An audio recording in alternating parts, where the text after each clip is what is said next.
talking about their new flatmate who has just moved in the week before. First, you have some time to look at questions 1 to 6.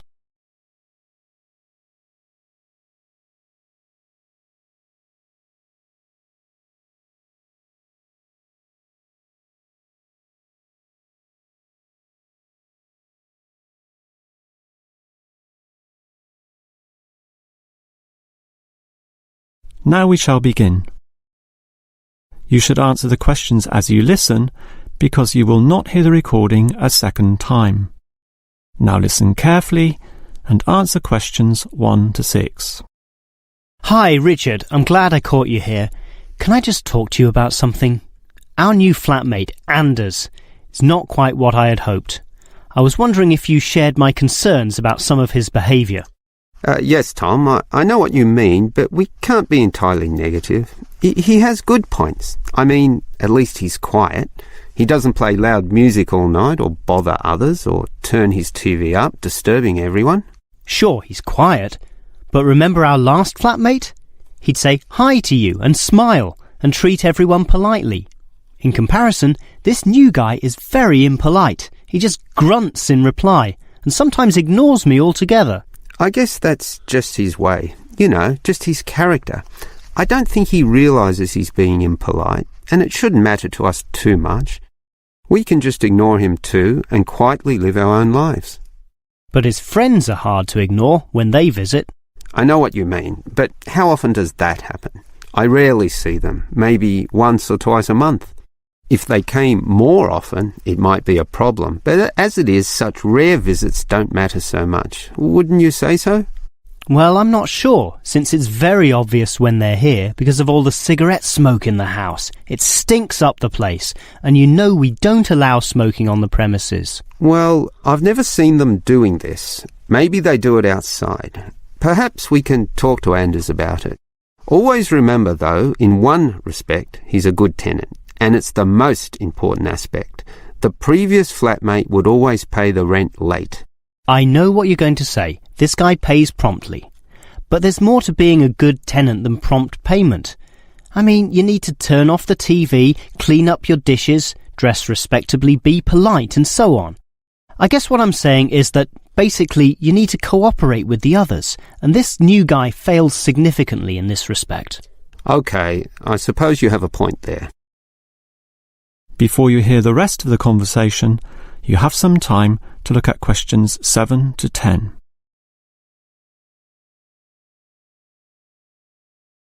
Now listen and answer questions 7 to 10. I tell you what, Tom, why don't we talk to our new flatmate, Anders, about these issues? If we throw him out, we'll have to go to all the trouble of finding another flatmate, who might not necessarily be much better. So, let's give the current guy a chance. Here, I've got a piece of paper, so let's make a short list of issues to discuss with him. Get it out into the open. Sure, we'll give him one more chance. So, write communication, and let's tell him to... Well, we can't change a person's personality overnight. So why don't we have a weekly tenants meeting, and we can just ask him to attend. That way, we can get to know him better. I'll write attend meeting, and we can take it from there. OK, but we have to tell him about his friends. They can't just do whatever they want. Write a heading friends, and then write don't smoke anywhere, inside or outside. Well, instead of being so direct and possibly causing offence, I'll just write follow rules and verbally mention the rules. TV off by 10 p.m, no loud music or bad behaviour, including smoking. OK, do that, but I still think we need to specifically mention that last issue. You know how I can't stand the habit. So I'd like this to be another and separate point. Cigarettes, strictly forbidden. And it's important to include the strictly here. We can't pussyfoot around too much. Sometimes directness is necessary. OK, I'll write that. Forbidden. OK. And what about cleaning duties? Anders is a little too relaxed about that. Dishes are sometimes not washed, dirty teacups are left around the place, and so on. So, write, must do better. Yeah, again, Tom, he might take that personally and it could cause a scene. I'd rather be general. I'll write must be done and I'll tell him that that's for everyone, not just him. Okay? OK, as long as he gets the message. That is the end of section 1. You now have half a minute to check your answers.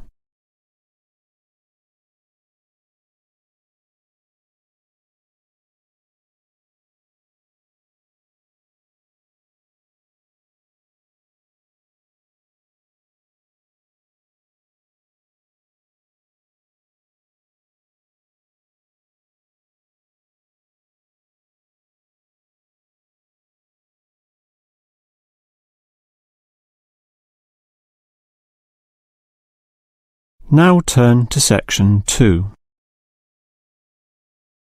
Section 2. You will hear a first aid officer talking to a group of factory workers about emergency first aid. First, you have some time to look at questions 11 to 17.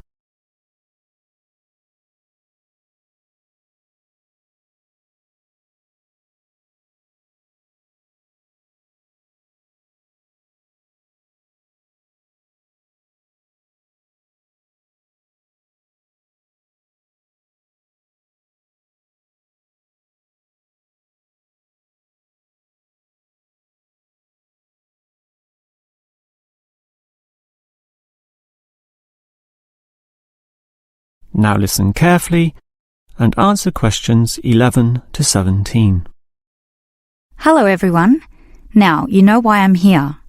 You all work in a factory, and in this environment there always remains a significant possibility of accidents happening, in which case first aid will be necessary. What is first aid? It is the provision of emergency on-site care when an injury occurs, and it is essential for everyone to know, if only simply, the steps which must be followed. There are, of course, minor injuries which may happen, not needing further medical care beyond the intervention of the first aider, but you can never be sure. Thus, the following steps must always be followed. These can be abbreviated to the words Dr. A, B, C. In other words, D, R, A, B, C. The D stands for danger, and that's the first issue to keep in mind. When an accident happens, immediately ascertain that the environment is safe. That, for example, nothing else will fall or break or cause accidents. If you, the first aider, are also injured, the problem is even worse. The R stands for respond. You must then ascertain the best response. Once all the danger has been eliminated and the distress calls sent out, the appropriate action is, obviously, to help the injured party. Alright, that leads to A, which stands for airway. In order to stay alive, all people need to have an open airway to allow breathing. A conscious person will automatically clear their own airway. But if unconscious, this may not happen. The brain is stopped or hindered from properly directing the body, and, obviously, in the worst case, death can result.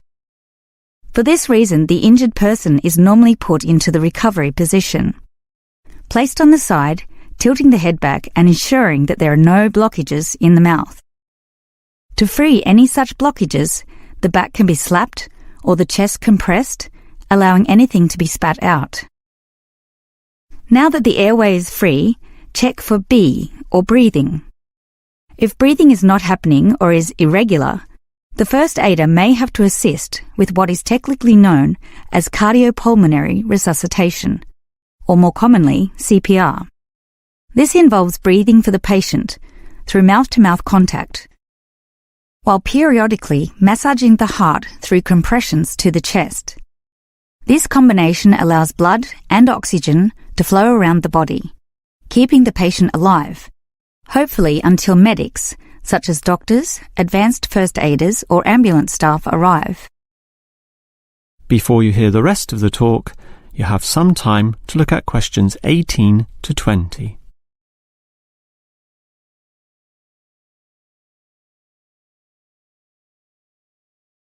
Now listen and answer questions 18 to 20. Now, it's certainly good to have knowledge of emergency first aid, but, obviously, the best situation is simply not to have accidents occur in the first place. For that, you need to be aware of safety issues, but just saying "be aware" does not usually achieve much. It is more important to have an appointed person whose job is to ensure awareness and work safety. Safety inspections would obviously be part of their job, whereby they can make sure, for example, that the first aid boxes are fully equipped. Another idea is to put posters on the walls, but, interestingly, research has proven that these tend to be ignored, becoming just part of the wallpaper, seen but not put into practice.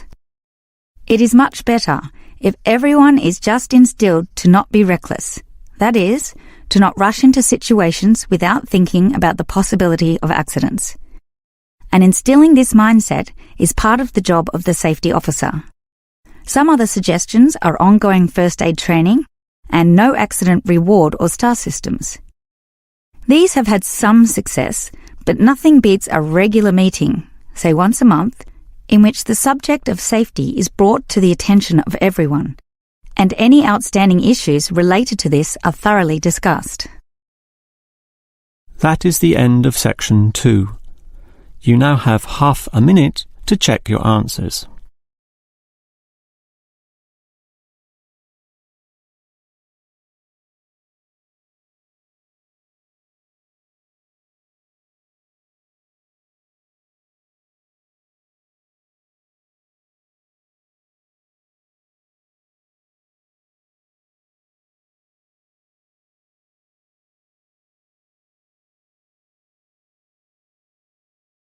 Now turn to section 3. Section 3. You will hear two students, Frank and Nicole, discussing their research on university waste. First, you have some time to look at questions 21 to 25.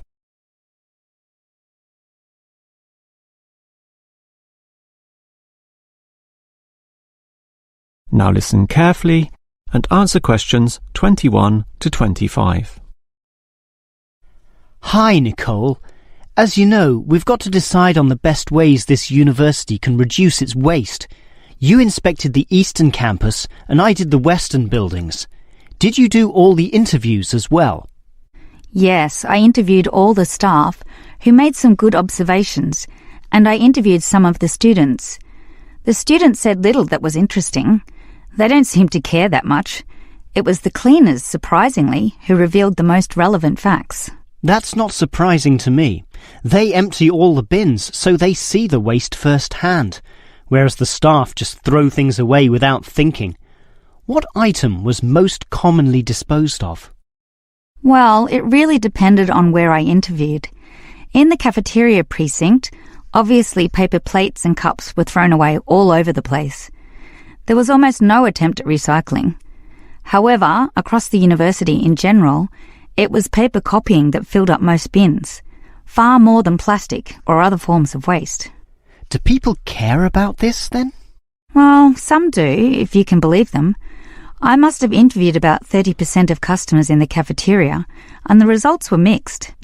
Out of all the people I interviewed, well over half, maybe about 55% of them, were quite honest about it, telling me that they had little concern. The other fraction, 45%, were more troubled. Yes, but do they do anything about it? Surprisingly, quite a significant percentage do something, even if they aren't particularly concerned. I mean, small things. About 10% bring their own cups to the cafeteria, for example, and at least 1/3 said they use recycling bins. So, in total, it's an equal split between those who do something or those who don't. So why do so many people remain inactive, particularly over an issue they should care about more? I think they do care, and many of them are prepared to do something. Obviously, there's an element of laziness, but I'd say that it's relatively small. If they knew what to do, and if stringent systems existed, or if the importance of this was made clearer to them, I'm sure you'd see a much larger percentage of people actively working towards helping our environment. Well, there's cause for optimism at least. Before you hear the rest of the conversation, you have some time to look at questions 26 to 30.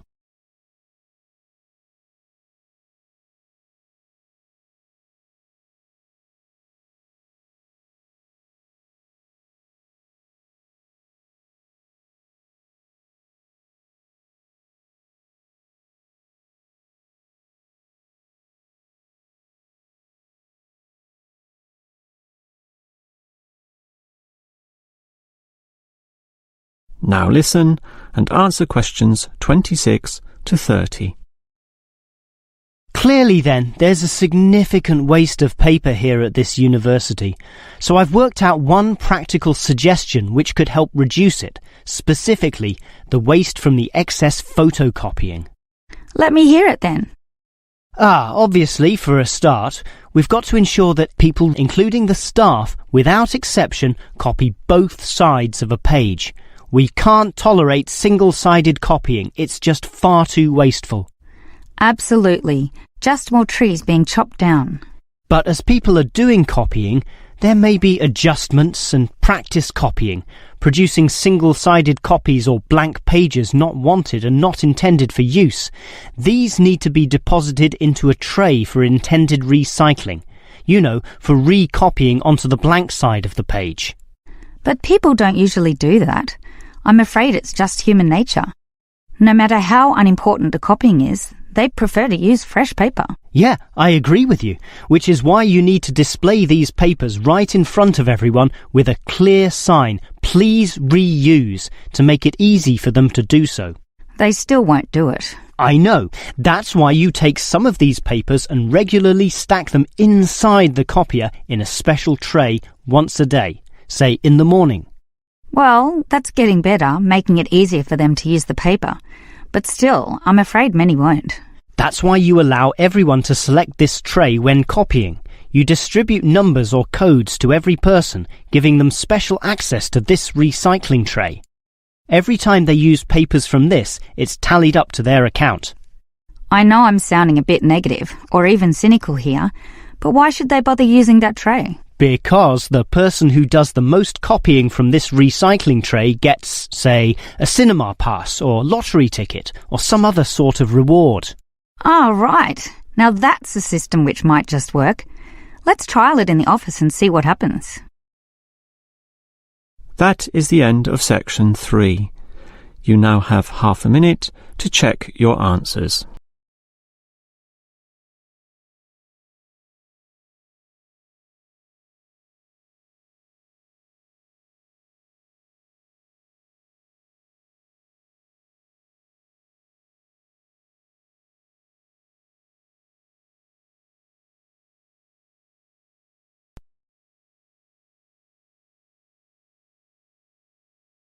Now turn to section 4.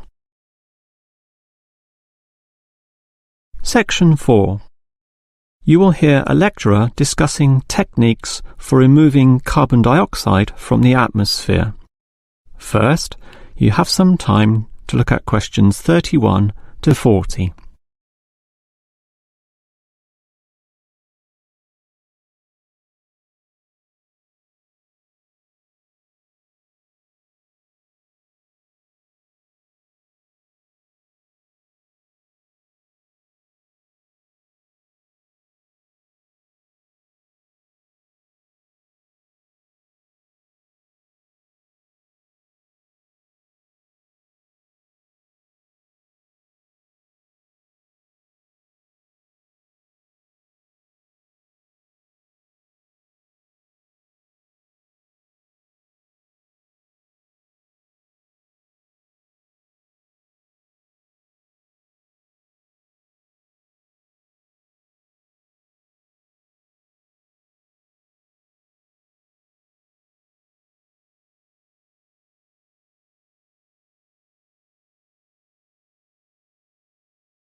Now listen carefully and answer questions 31 to 40.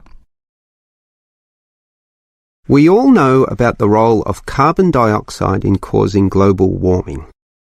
Obviously, society needs to reduce the release of carbon dioxide, otherwise known as CO2.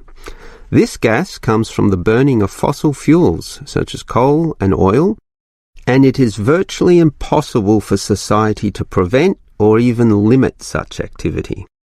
Our need for energy and power is just too great. Instead, a more practical idea is to collect the carbon dioxide from the burning process, for example, directly from the chimneys of power stations, and somehow prevent this gas from being released into the environment. To do that, you need to store it somehow, and that has to be essentially forever. It is perhaps for this reason that many believe that, rather than storing the carbon dioxide as a gas, it is better to react it with metal oxides, such as magnesium or calcium, which results in the formation of a hard carbonate material. The gas is, in effect, turned into a stable and unreactive solid, which can simply be dumped anywhere. This process actually occurs naturally, although very, very slowly, and is one cause of the surface limestone in the world. But this slow reaction speed is the problem. Even when enhancing this process through high temperature and pressure, or pre-treatment of the mineral, it is still far too slow to be economical. One other technique which has been suggested is to pump the gas to the bottom of the ocean, where it would react with compounds in the seawater, forming carbonic acid. However, this alternative has now been ruled out. The CO2 may be removed from the atmosphere, but the high oceanic acidity which would result raises its own set of problems, mostly with all the delicate life and the intricate food chains in the seawater, some on which we ourselves depend, and that's something which no one wants to experiment with.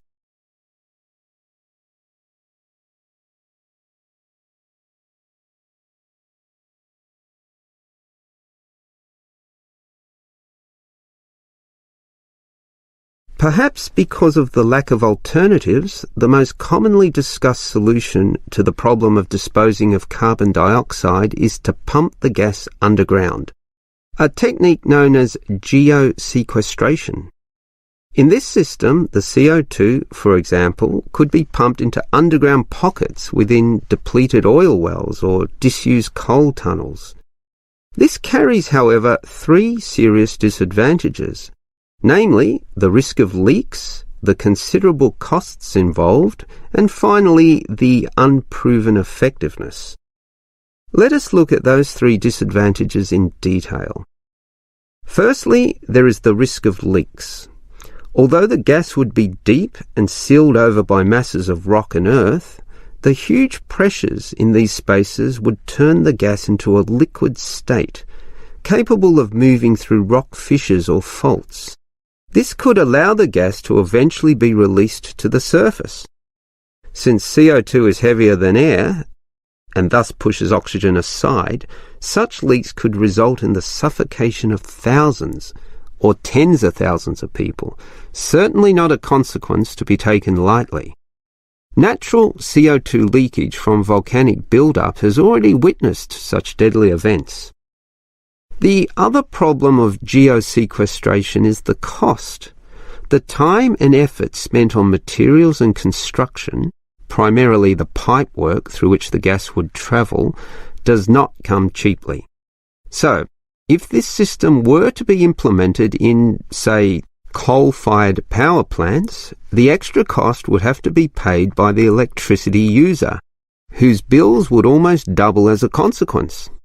Few people are prepared to pay this much simply to make a small dent on the effects of global warming. And this leads to the final problem. The most basic question is whether geosequestration actually reduces global warming. The problem here is that the energy needed to create and drive the sequestration process would require approximately a quarter of a coal-fired electricity plant's output.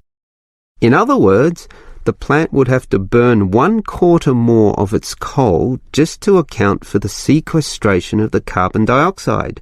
And with coal producing other noxious pollutants, such as sulphur, ash and heavy metals, the environment is hardly benefited at all. Nevertheless, there are many active experimental efforts underway, primarily in oil production sites. These are small but intensively monitored and analysed. All we can say now is that the jury is still out on whether underground carbon storage will one day be feasible. That is the end of section 4. You now have half a minute to check your answers.